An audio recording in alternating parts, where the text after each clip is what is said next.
Okay. For those of you that don't know me, I'm Alex Parrott. I'm with the Historical Association, the Georgia Historical Association.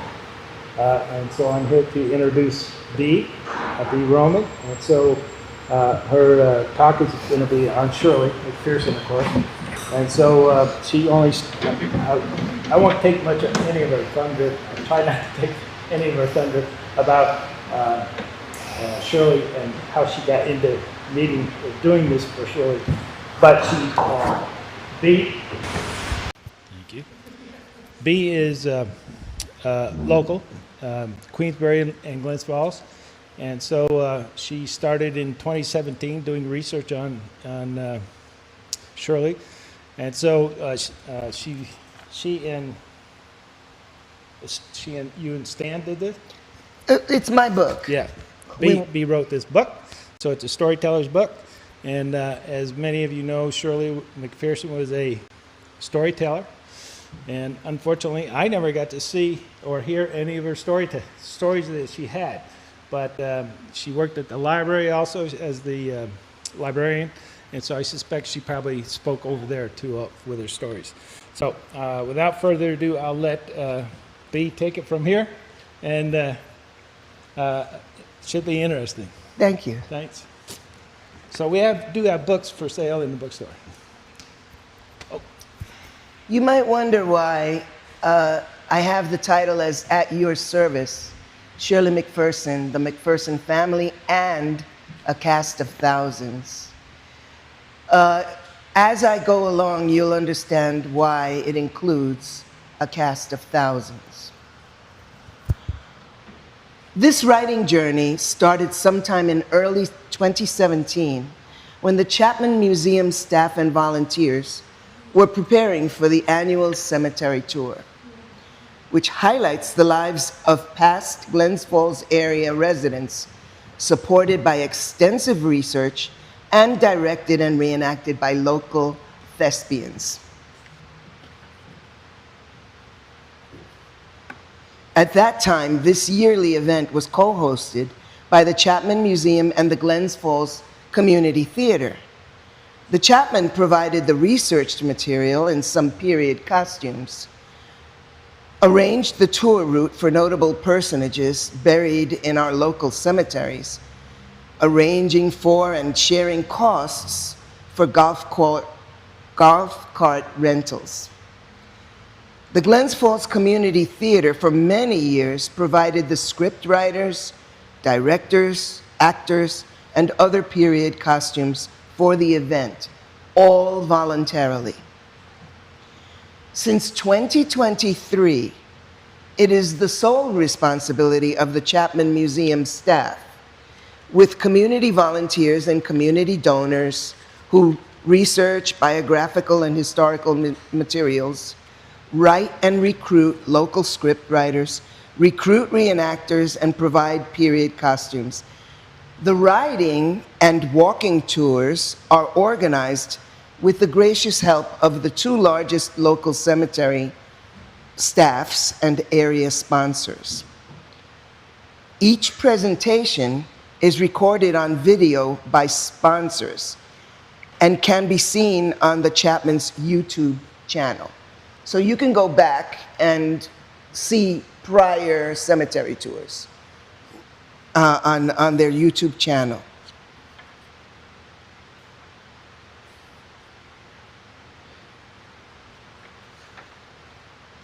I began flipping through a large loose leaf binder for scripts highlighting local women when I came across research notes for a Ms. Shirley McFerson, who had passed away in 2005.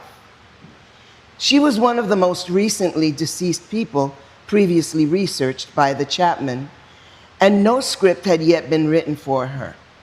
The more I read the research notes, the more I realized I wanted to write the script. And to my initial chagrin, I was the most likely person to reenact her.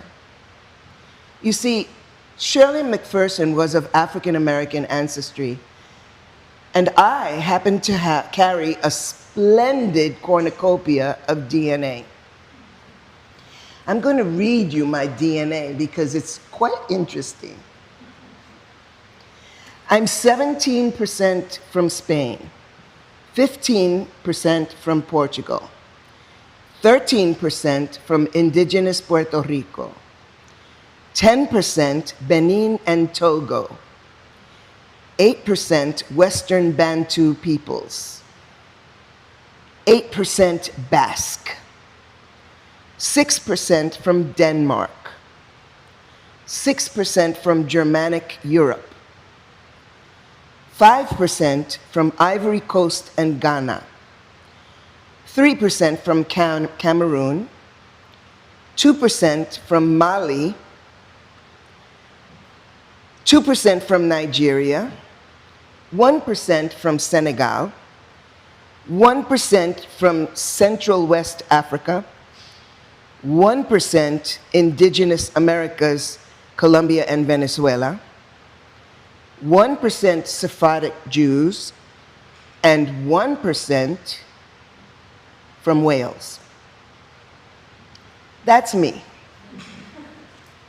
So I figured, what the heck, I should represent her. I'd like you also to think of the slave trade by the Dutch, the Portuguese, the British, the Spanish, and yes, the American trade and transference of enslaved Africans to South America, the West Indies, the Caribbean islands, and yes, to the 13 American colonies, on through the establishment of the United States. Both of my parents were Afro-Caribbeans. One was dark-skinned, the other light-skinned. Even I was surprised by some of the smaller percentage entries on that list.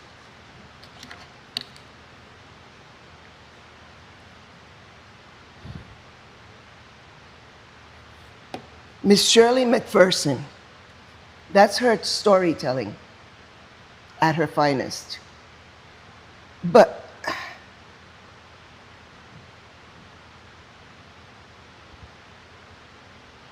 this is, I think it belongs here. It says August 8th, 1934 to December 29th, 2005. Lake George Historical Association trustee, Caldwell Lake George Public Library librarian, storyteller, and friend to all. She was beloved by the community. No joke, it was very genuine. Shirley McPherson was born in Glens Falls in 1934 and became a larger-than-life persona with an incredible zest for community participation. As a young Glens Falls High School graduate, she earned a full scholarship to a college of her choice as one of 10 Warren County students. She began her studies at SUNY Albany, eventually earning her librarian degree. From there, she found employment at the Lincoln Center branch of the New York City Public Library, where she was close to all the arts she could possibly muster. From tip to toe, she dressed to be noticed, wearing headscarves and hats, loads of necklaces, and out-of-the-norm mismatching patterns. She spoke to be heard, and she listened to learn. I was told by community members that when she spoke, it was as if every word was important and to be pondered, and she only responded to a conversation after absorbing it deeply. Words were of extreme importance to her, for she was a natural-born storyteller, including and especially spooky stories. A librarian by profession and an educator by example. As a librarian for a total of 40 years, 20 in New York City and 20 in Lake George Village, Ms. McPherson insisted that children should not be shushed while enjoying their library books. When she returned to Glens Falls and to the Lake George village, she attended to her aging parents and lived seasonally in both locales, in the company of her cat, Robbie Burns. I found out recently from Shirley's acquaintances that her friend, the late author and poet, Ms. Nora Nellis, cared for Robbie Burns after Shirley's passing. She organized engaging and empowering writing workshops and created and presented 2 recurring characters through which she told African folktales and other homey stories, Sweet Mama Stringbean and Grandma Martha. After work and on many evenings, if she was not engaged in storytelling throughout the region, Ms. McPherson was a member of multiple organizations, multiple places of worship, and multiple choruses throughout the area. She ran lighting for the Glens Falls Community Theater, played percussion for the Lake George Community Band, and took her turn as president of the Lake George Rotary Club and board member, I don't know if she was president, of the Lake George Historical Association, and was a member of the AAUW. But on some very special evenings, she danced in musical reviews in gorgeous gowns, prancing across the stage regally. This is a portrait of her, and it is right here in the bookstore named after her. You can see it afterwards. That's another portrait of her, Sweet Mama Stringbean. That's her, one of her aliases.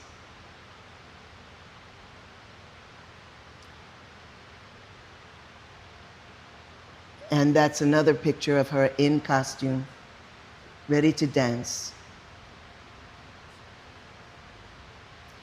Occasionally, she enjoyed intimate evenings and early mornings dining with her ever-present personal bottle of hot sauce and sipping her favorite beverage, a double White Russian, in the company of her special friends known to themselves as the Three Musketeers.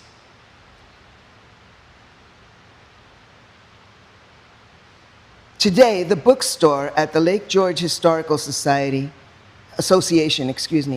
in the old courthouse bears her name, and she remains a very fond and cherished memory in the hearts and minds of many community members. If you haven't visited the courthouse and jail and the historical exhibits, you are in for a treat.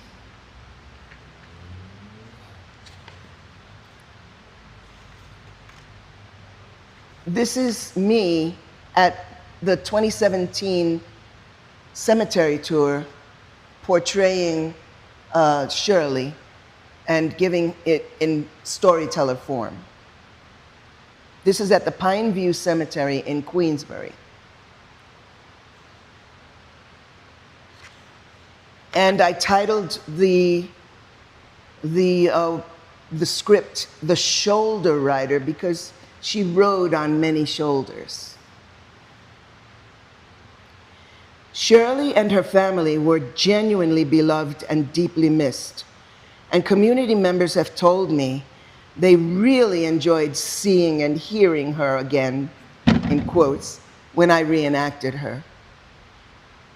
This year's cemetery tour will be held on the last Saturday of September. That is September 27th. It's in the morning.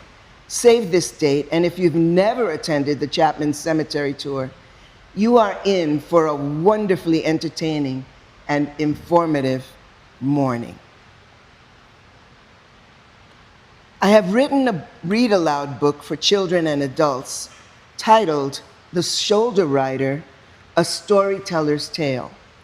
about Ms. McPherson, which is being sold and distributed by the Warren County Historical Society. Copies will be sent here for sale. And you have some. Oh, that's great. Thank you. Okay. The background story.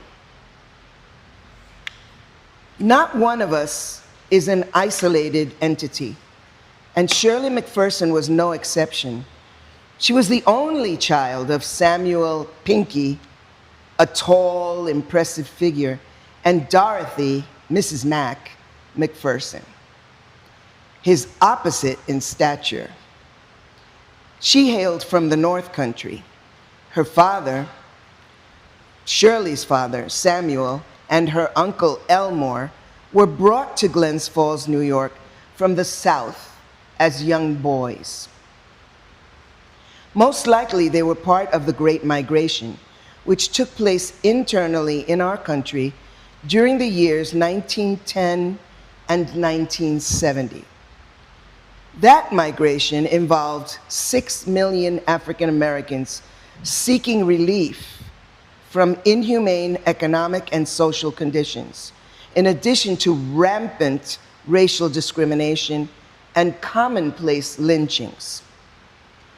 The difference with the McPherson's journey was that they settled in a relatively small community, whereas most participants of the Great Migration settled in larger cities.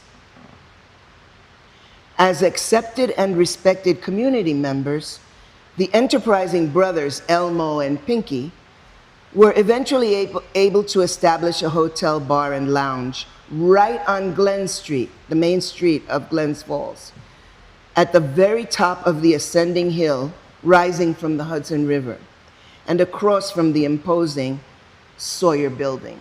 This article is from 1949, and it describes the brothers, and it describes the people who attended. It also heralds that they were a perfect stop between Lake George and Saratoga for African Americans. And,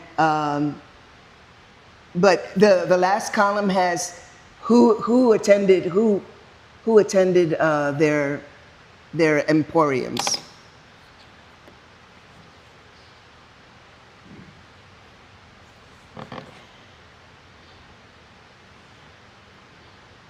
What was unique about the McPherson's Hotel, Bar, and Lounge was that it was established to serve traveling and working African Americans who were too often turned away from establishments that discriminated against this minority.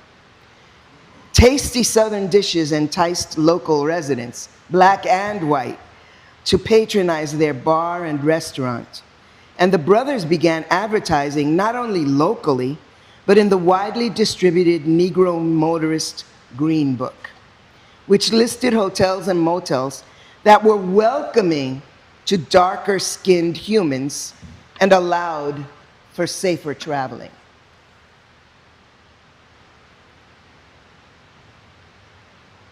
This is an article by the Lake George Examiner. After the movie, The Green Book, came out, they said, well, wait a minute, we had restaurants, we had motels and hotels that were listed in the Green Book. And that's what that article is about. On the bottom paragraph, it states that the original McPherson Hotel in Glens Falls had been advertised for years before the Lake George Woodbine Motel and Cottages. That was just sold. That building was just sold. Again, a broad menu of tasty Southern dishes and hot sounds from the jukebox featuring popular African-American artists were also offered.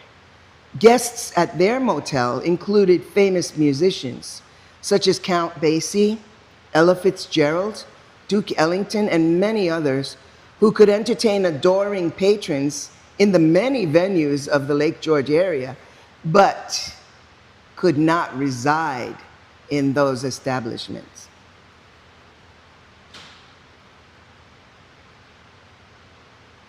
This is, the first one should be indicating the Glens Falls listing and the Green Book.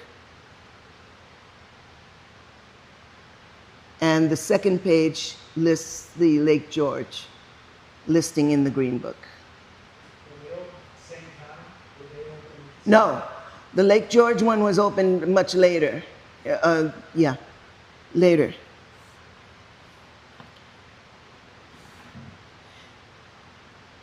It was at the family's hotel and motel that the young Shirley McFerson had fallen in love with live music, for the famed musicians held impromptu jam sessions as they relaxed after their evening commitments.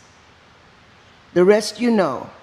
Shirley McFerson worked, volunteered, and played even as she grew ill, and now lies buried with her parents, just the three of them, at the Pine View Cemetery in neighboring Queensbury.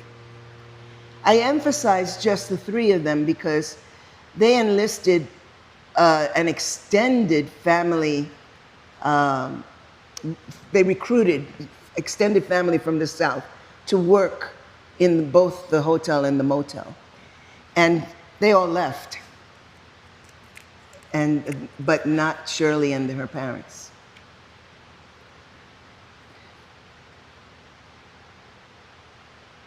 That's the Lake George building.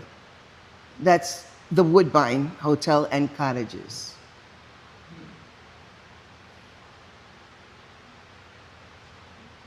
Now, this one was recently added. The McPherson family is there, and you might see that it says Mama String Bean underneath McPherson in honor of Shirley. This is at the Pine View Cemetery.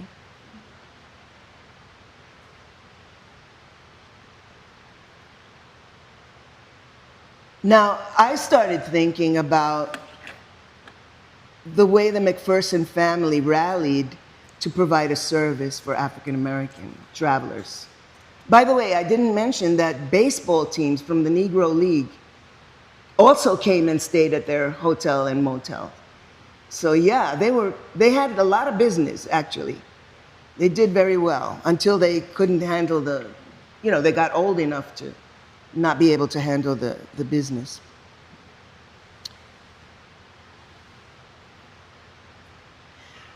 My parents emigrated from Puerto Rico, which became a U.S. territory in 1898 during the Spanish-American War, which netted the Philippine Islands also. Puerto Rico's economy was gradually shifted from sugarcane production to a service and tourist haven economy, much like Cuba had been. That shift caused widespread unemployment, hunger, and strife. As a result, a huge emigration of Puerto Ricans to the United States mainland took place, and many of them took on service jobs. Other groups of humans were forced to migrate from their homelands. Native Americans, initially enlisted for help by New World settlers, were then subjected to the decimation of their food and material sources, were killed by well-armed troops, and were deliberately exposed to diseases. Surviving generations of Native American Nation members are struggling to this day to retain their languages and cultural heritage. The unemployment rate for Native Americans, including Native Alaskans, is 8.2% in 2021, as opposed to 5.3% for the entire country, as reported by the U.S. Bureau of Labor Statistics in November of 2023. The majority of Native Americans today are employed as seasonal service workers. Many of you are aware of past relatives who bravely emigrated from hopeless conditions in their homelands, and the color of their skin may not have been the pivotal factor for having to uproot themselves. Religious and political persecution, cultural and language discrimination, and yes, class discrimination, all of these could have been reasons for emigrating. There were probably other reasons to emigrate from their homeland. Perhaps some of you might be willing to point them out. I started thinking about the services the McPherson family gave to this community, especially during every busy summer season. This summer, and mostly every summer, thousands of people apply to be allowed to work and travel in our country. We meet them in chance encounters at amusement parks, fairs, restaurants, hotels, and motels, as we enjoy our holidays or vacations and the wonderful delights of our area. I had the privilege of tutoring an English language learner from South America who worked at one of the Lake George Village restaurants. I was curious to learn where his coworkers came from. This was his answer: Russia, Kazakhstan, Nigeria, Jamaica, Hawaii, Turkey, and Bulgaria. Most, if not all, are temporary service workers, J1s as they are categorized. J1s are temporary visitors who are students and professionals coming from different countries each year, depending on relations with those countries. Please note, not everyone in our country is a college student or a professional, so some kind of advantage is implied. I wanted to know more about where our temporary seasonal workers were coming from. I asked several county officials if I could get that kind of information on these J1 workers, and one of them suggested I ask a local employer, such as the Great Escape. Here is a response to my inquiry.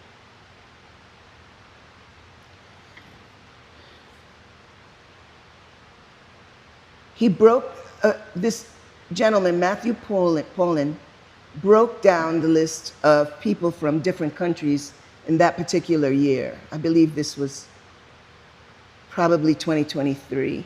I'm not sure. This is the breakdown.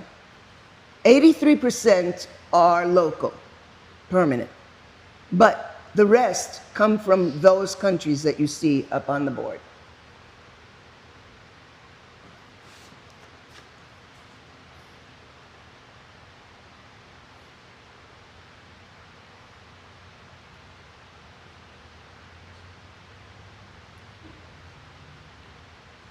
I looked into some of the requirements to apply for a J1 visa, and here is some of the information I began to find. They have to have had 1 year of college in their country. They had to have had some training in English and be prepared to be flexible in their work expectations. You know what I mean. And there are several forms that they have to fill out, and that's all at their expense. And their travel to here and back is paid by them, not by anybody else.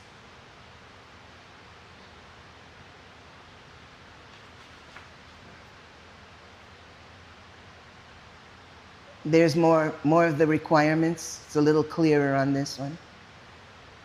In some cases, you have to have a job before you enter the US, unless you are from a visa waiver country.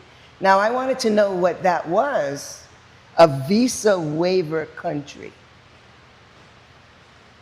There are 41 countries where we can go with a visa waiver, and they can come here with a visa waiver. You might notice there are some countries missing from the list.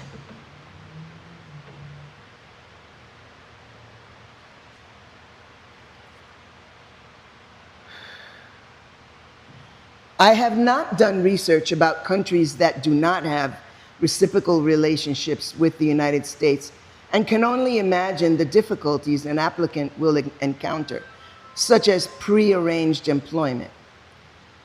The next time you encounter one of them struggling with our language and customary casual behavior, give them an understanding smile, because now you know that their journey here was not a simple endeavor, and that they endured countless hurdles and have traveled hundreds or thousands of miles and have incurred many expenses just to work and travel in our country and gain educative experiences for themselves. I want to note that there is a lack of a labor force in our area, and we're aging. We have an aging resident population. So we need not only young people, but we need young workers in our area.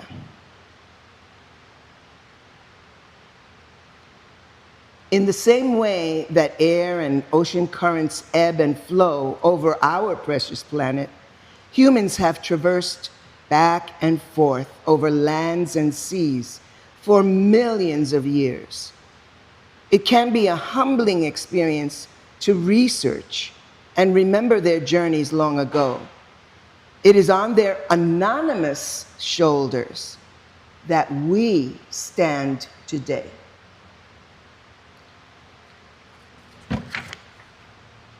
Today, I say, that includes all of the shoulders of humans of every shade of skin, of every language spoken, and of any faith or traditional heritage, and from any location on earth. Remember those people who traveled, whether forced or voluntarily, who emigrated from thousands of miles away to build a better life. Look for new shoulders to ride on from new and unexplored horizons, from different mindsets and life experiences until the end of your days. Thank you most kindly for being here this evening.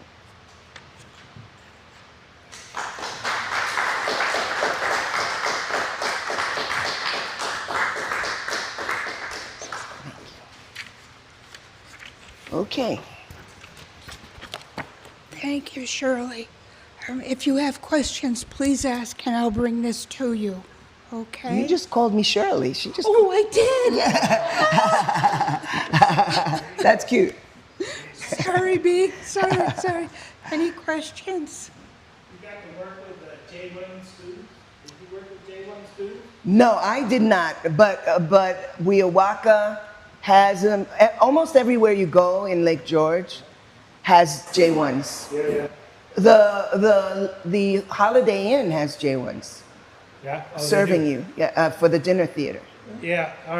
Our church has put on a couple of orientations for the Caldwell, the Presbyterian Church, and I guess they're going to have a celebration later this month for all the J1 students. Oh, nice. You know, kind of like a big party. Yeah. They deserve it. Yeah. Yeah. The 19th or something? Thank you. The Anyone 19th else? At Lake George Beach Club. Pardon me?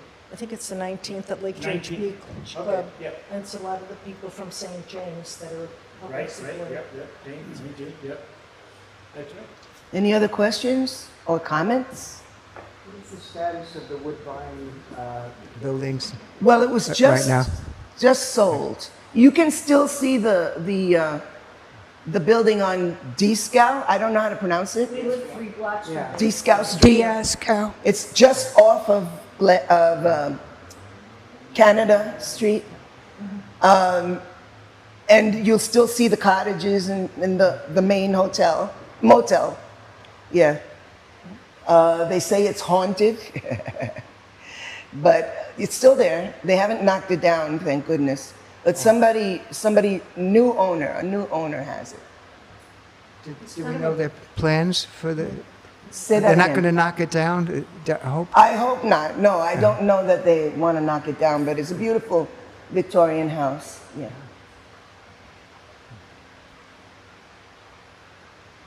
Yes. Yeah, I was on the Fort William Henry ghost tour about 15 years ago.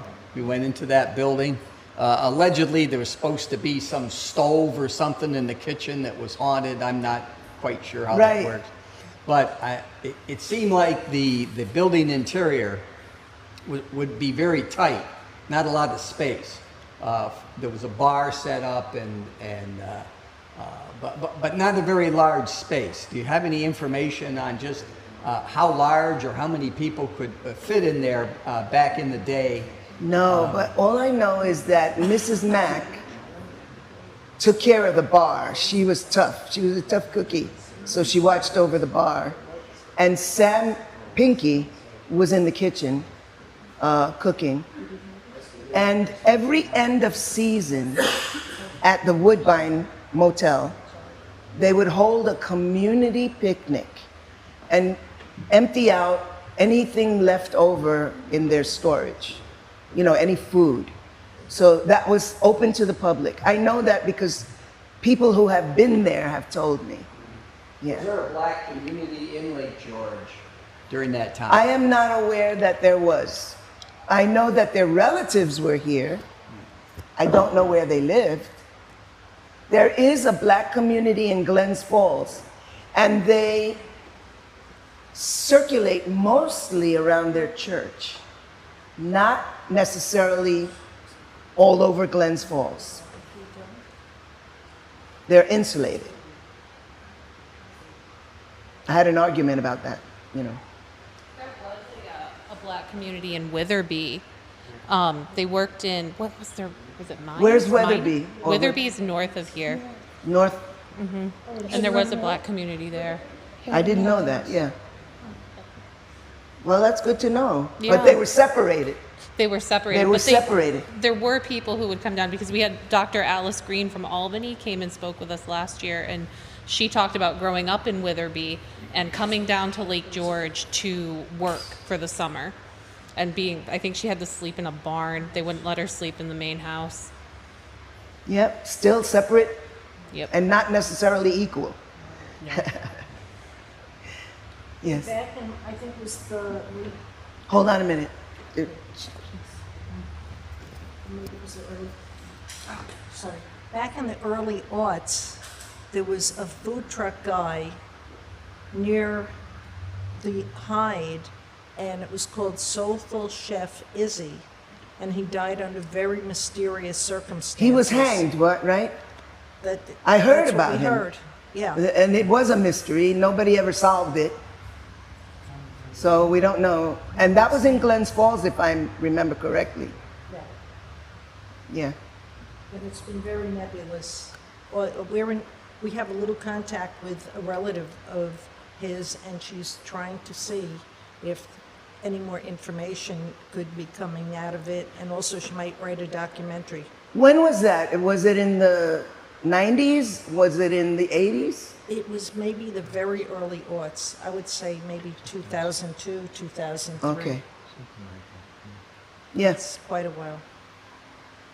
the mystery continues. Yeah. Yeah, but we're grateful that you heard about it, that it, you know, he was a very interesting guy. The food was great, but he had trouble interacting with people. So who knows, maybe somebody got offended, but, you know, I think we were told that it was a suicide, but that's very hard to swallow.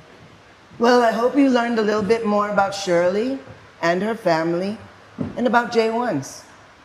Thank you for being here. Thank you for asking questions. That's important. And I learn from each time this is presented. Thank you. Thank you very much, Ree.